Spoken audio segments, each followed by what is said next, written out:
টাঙ্গাইলের বড় মাছ বাজার থেকে দরদাম জানাতে সরাসরি যুক্ত হচ্ছেন প্রতিনিধি নওশাদ রানা সানভি। সানভি, বাজার পরিস্থিতি জানাবেন আমাদের।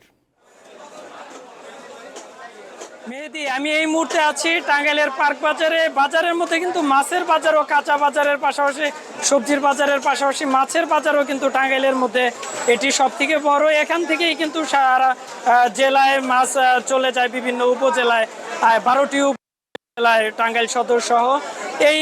এখানে কিন্তু নদ নদী এর মাছ এবং চাষের মাছ বিক্রি করা হয়। বিশেষ করে যমুনা নদীর মাছের চাহিদা কিন্তু এখানে খুব বেশি।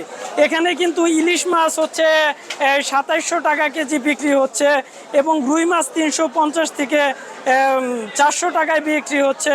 শিং মাছ 320 টাকা, পাঙ্গাস মাছ 150 টাকা কেজি, তেলাপিয়া 180 টাকা কেজি, যমুনা নদীর যেটি সেটি 1700 টাকা কেজি এবং চাষের চিংড়ি হচ্ছে 700 টাকা। কাজলি মাছ 1800 টাকা কেজি, বোয়াল মাছ 1600 টাকা কেজি। এছাড়াও কাসকি মাছ 600 এবং গুলশা মাছ 500-600 টাকা।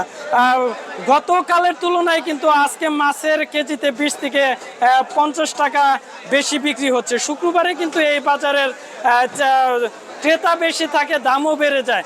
মেহেদি, এই ছিল টাঙ্গাইল থেকে আমার কাছে সর্বশেষ।